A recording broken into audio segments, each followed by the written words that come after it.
Welcome back to another episode. Today, I'm going to share with you the top 15 lessons I've learned from the first 10 guests I've had on the show.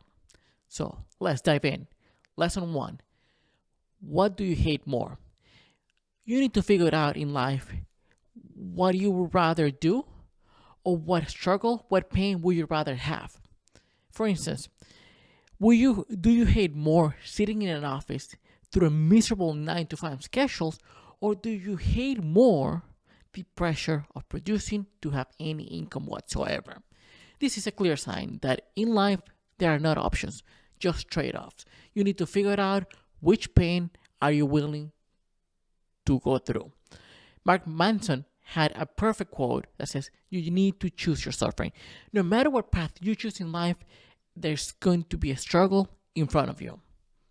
It's up to you, regardless whether you choose the regular 9 to 5 and not having control over your income and not having control over your schedule or over your time, or having control over your schedule, having control over your time, but dealing with the pressure that if you don't perform, if you don't work hard, then you won't have the necessary income to support yourself and your family. It's up to you. Once you know that, once you come to a peace with that, just go with it, and that's it.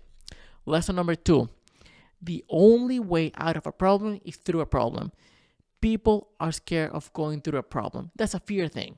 Whether you're new to sales and you're afraid of making your first approach because you're afraid of getting rejected, or if you're single and you're afraid of approaching a new girl, when it comes to that fear or those struggles, that problem that you have, that you haven't closed a sale or you haven't gone on a date, the only way out is going through it. It's going through the fear of the pain of the uncomfortable, going through that. Anything. And those are the very simple problems. There are much bigger problems in life that the only way that you can the only way that you can solve them and get through them is by just facing them. Lesson number 3. Just start. Regardless, whatever you want to do in life, whether it's a new idea, a new project, a new hobby, a new business, anything, just start. You just have to do it once and see what happens, because that's the hard part.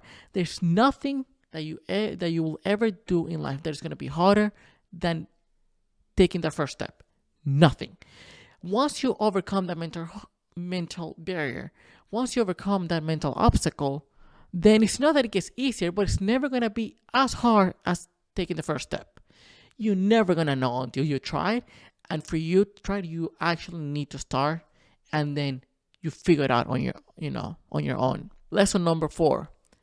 Embarrassment is a cost of entry. In what way? If you're not willing to look like a foolish beginner, you'll never become a graceful master. In order to be good at something, you first need to be bad at it. And that's something that I've applied in my life, because I hate being bad at something. It sucks. Not gonna lie, it absolutely sucks. I've tried things in the past a couple of times, and then when I see the struggle, when I see how bad I'm ashamed of myself. I'm embarrassed. I feel embarrassed because I'm not good. But guess what? At least I've progressed more than those who never tried. But guess what? I stopped even trying, and I stopped even putting the time and the effort to become good, because I'm so ashamed and so embarrassed of being bad that I drop it. And I've done that many times in my life. Am I proud of it? Absolutely not. But at one point, I had to figure it out. I had to make a decision whether if you truly want to do this, you need to go through the pain of becoming good. Simple. Whether you want to run a half marathon, but you struggle running a mile and you feel ashamed and you feel embarrassed, or whether you want to have muscles and lose weight and be jacked, but it's hard for you to even lift more than 10-15 pounds, you need to go through those struggles. You need to first be bad at it, because your body's not used to, you're not used to. If you want to create content and then you're afraid of, or you feel awkward talking in front of the camera like I'm doing right now, which again, all of this is new to me, you have to do it. And you need to be okay with the embarrassment. You need to be okay with, guess what, it's not turning out the way that I want, but through consistency, I can become good. I just need to be patient and be willing to fail as many times as I need to. So remember, embarrassment is a cost of entry. How bad do you want it? Lesson number 5, focus on the next 24 hours. This is one of the biggest things that I've been trying to apply to my life. I've always lived between the past and the future. Everyone says you need to stay present, live the present moment. It is hard. I'm not going to lie to you. Living in the past makes me depressed. Living in the future makes me anxious. I'm always regretting mistakes I made in the past, and I'm always worried about what things I need to do in the future. And guess what? If you live between the past and the present, the past and the future, you're never going to live in the present. And if you're working on something, on a project, or whether you want to get a six pack, or get into shape, or running a marathon, or growing your business, the only way that you can avoid being overwhelmed and to avoid feeling daunted by everything that you need to do is just focus on the next 24 hours. What you can do in the next 24 hours that is going to help you, your future self or your tomorrow self, to have a better chance of succeeding. And if you do that every single day, you'll get better, and life would be much easier and less stressful if you only focus on that.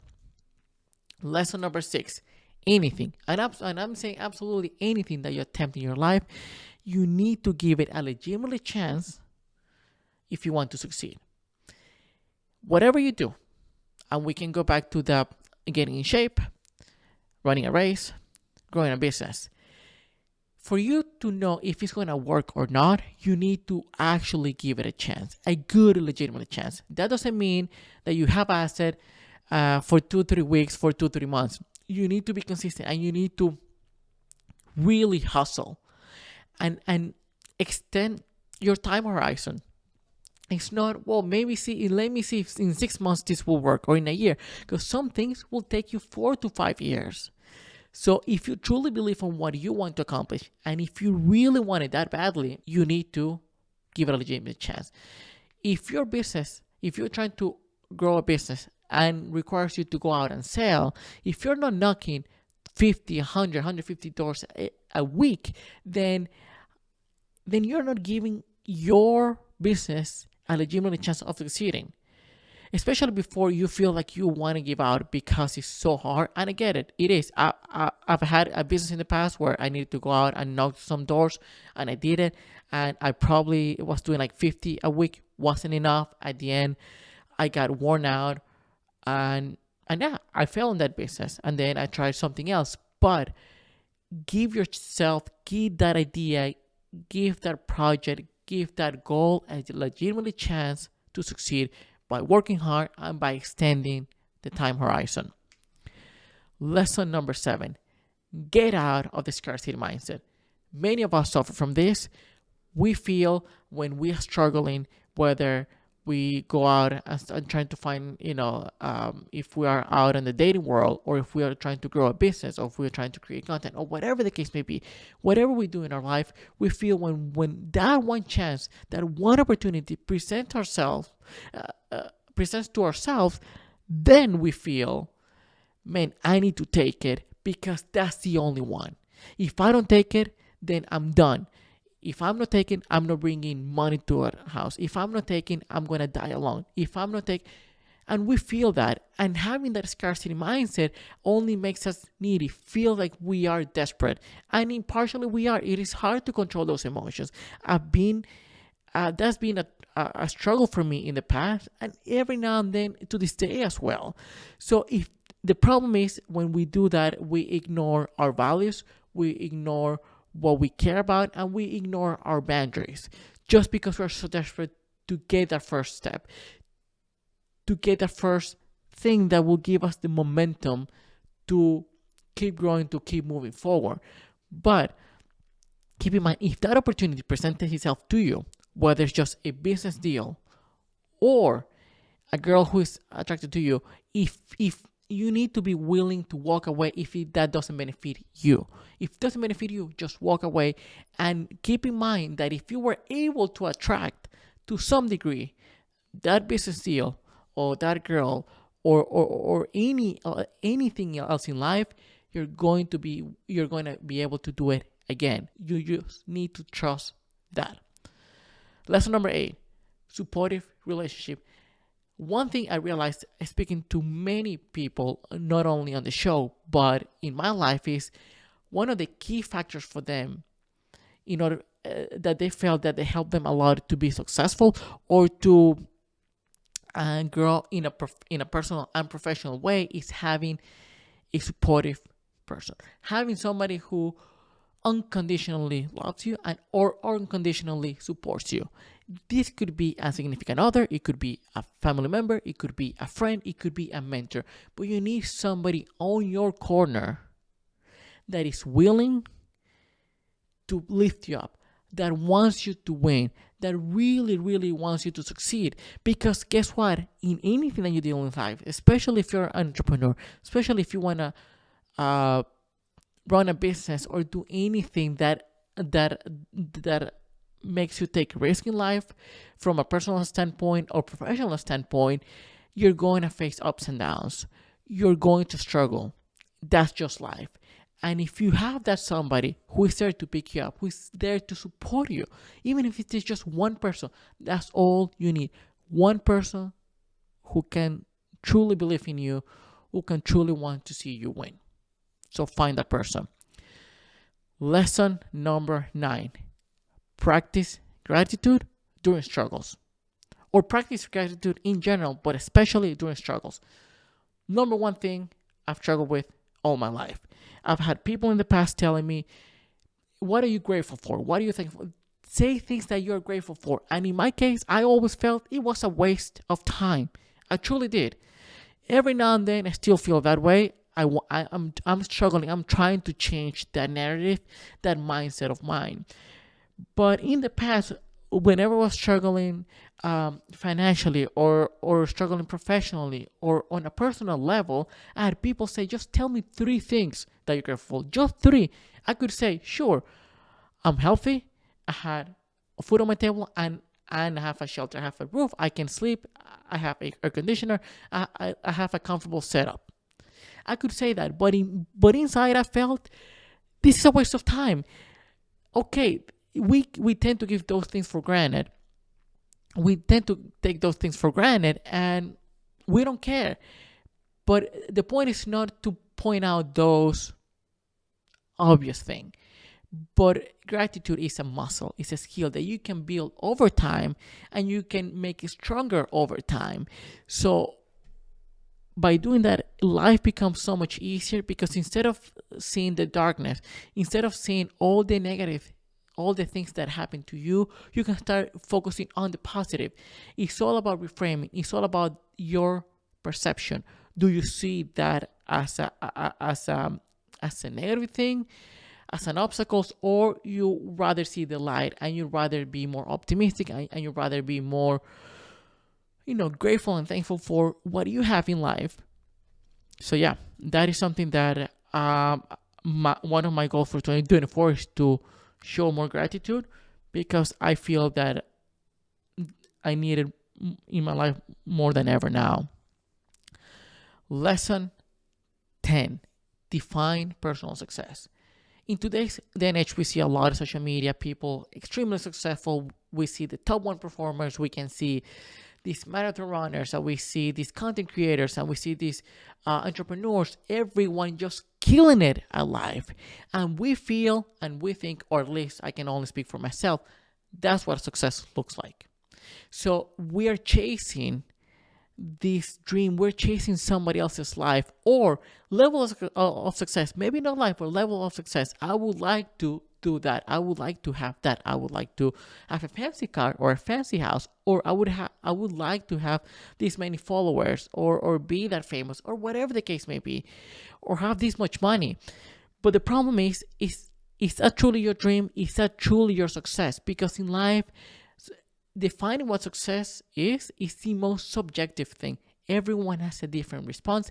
And guess what? There are no right or wrong answers. As long as you're true to yourself and as long as that answer resonates with you, with what you truly want to achieve in life, then you're good. But you need to define what that means to you, because at the end of the day, nobody else is going to live your life. You shouldn't listen to family or friends who trying to change the narrative and trying to say, well, you should, success is if you achieve, you know, this level financially or this level professionally. Define and go with it. Lesson 11, be kind to yourself. Be kind to yourself. I must admit, this is probably hands down one of the toughest things for me, because I'm not. I've never been kind to myself, ever. And I've struggled in life quite a lot. And I always try to keep pushing myself, keep pushing myself, keep pushing myself. And I always feel I'm not enough. I'm not enough. I need to keep better. I need to. And there's this fine line between personal improvement and being proud of how far I've come, and actually pushing your body and yourself to keep growing. The problem with that is many times we don't see it online. We just feel that the harder we push ourselves, the more chances we have to succeed, or the more chances we have to be happy, or the more chances we have to achieve goals and dreams in life. But the problem is that we tend to be so harsh on ourselves that we're beating ourselves down badly. Imagine if you would talk to any of your friends or family the way that you would talk to yourself. Every single person would think that you're an asshole, a jerk, and nobody wanted to be friends with you or even be around you. Well, that's how you're treating yourself.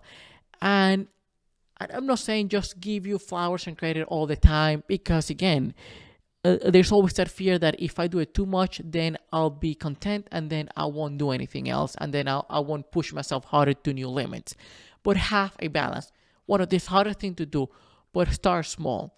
If you couldn't do much today, but you felt that you gave, your best, even that best sounds like only 20%, because the other 80 was full of anxiety, was full of overwhelm, was frustrated, was depressed, was sad, whatever. Be happy with that. Be proud of how far you have come, even on that day. Because if you keep beating yourself down, you're never going to reach your potential, because your body and your mind believes what you tell it. Lesson number 12, continuous learning. Life is an ongoing journey of always learning.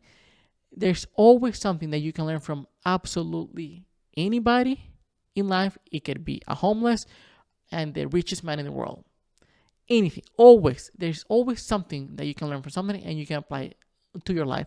There's always something that you can learn from every single experience you have, no matter how silly it is. That is information. And once you adopt and once you embrace that thing, that journey of always learning, and not feel, be the dumbest person in the room in any aspects of your life, you're going to become a better person. You're going to grow personally. You're going to become a better father. You're going to become a better son. You're going to become a better husband, boyfriend, whatever. You're going to become a better friend, because life lessons they surround us all the time. We just need to pay attention and to be humble enough to always learn and always have that desire of keep growing and keep learning and getting better at it, because we're never going to be perfect, but we can always improve. Lesson number 13, the art of pivoting until something sticks. This happens on my latest episode. Eileen, great person. She taught me how, or she mentioned how for 10 years she was struggling. And every time she knew where she wanted to go, she didn't know how. So it's always pivot. You just need to keep going. You need to keep moving forward. Even if that looks like 2 steps forward, 1 step backwards, regardless, you need to keep going. And when one door closes, move, pivot until another one opens. You eventually are going to find something that works for you, something that sticks. That can apply in any aspects of your life, but you need to be willing to pivot and to do it consistently, because if not, you're just gonna get stuck. And in life, there's not worse feeling than feeling that you got stuck and there's nowhere that you can go, or nowhere that, or there's nothing that you can do to get out of that situation. So remember, always pivot. One door eventually will open. Lesson number 14: the self-improvement and the power of habits. Probably most of you have read the amazing book Atomic Habits by James Clear. This is the number one thing that everyone should do if they want to build a habit. And we know that. And this is more like a reminder for myself and for whoever is listening to this, a reminder of create small habits. We always want to, or at least in my personal level, I always want to knock it out of the park. Always. But guess what? A walk, a hit works, right? Every time I go to the gym, I just want to work on, I want to work out until I'm completely exhausted. But you need to realize, or you need to figure out what is sustainable, because at the end of the day, habits are about how sustainable they are and how consistent you can be. How small can it be that you can do the same thing over and over and over for years without dropping? So it cannot be way, way, way too easy, because you get bored and then you won't see any benefits. But it can be that hard either, because it's not sustainable. You will get tired. You'll wear yourself out. As simple as that. So you need to find easy ways to implement those habits, triggers. If you want to become a better runner, have the shoes next to your bed every morning. So the first thing you see when you wake up and when you get up are your shoes, and you grab them and go for a run. Anything. These can apply for anything in your life. It is hard. We tend to have a bunch of bad habits, and if you want to improve them, we actually need to implement those. If you haven't read that book, go ahead and buy it and read it. And if you have read that book, reread it. That's something I'm doing right now, because again, refreshing that information and getting more tips and insights of how to become better, how to improve overall in life by implementing habits is absolutely great. Last tip or last life lesson that I've learned: how to build mental toughness. One thing I've been obsessed with most of my life has been with mental toughness. How do I become mentally stronger? I've always felt that I'm mentally weak, or I'm not as strong as I want to be. So I've talked to entrepreneurs, to athletes, and people that have seen how they have overcome challenges in their life. And my number one question is, how have you built your mental toughness? Because to me, it's a skill, it's a muscle, it's not a gift whatsoever.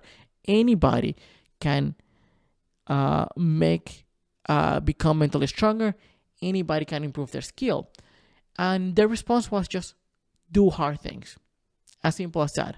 Again, those hard things can be as minimal as the last 10 seconds of your shower, put cold water, or go for a hard run, or do something that makes you so uncomfortable that you're dreading doing it. But once you do it, and it doesn't have to be for too long, it could be very short, it can be very small, but you slowly but surely start building that muscle, start building that habit, that once your body or once life throws your curveball and you're really struggling and you need that mental toughness and you need that mental strength in order to overcome that storm, you are mentally prepared because you have done hard things in your life and you know what it's like.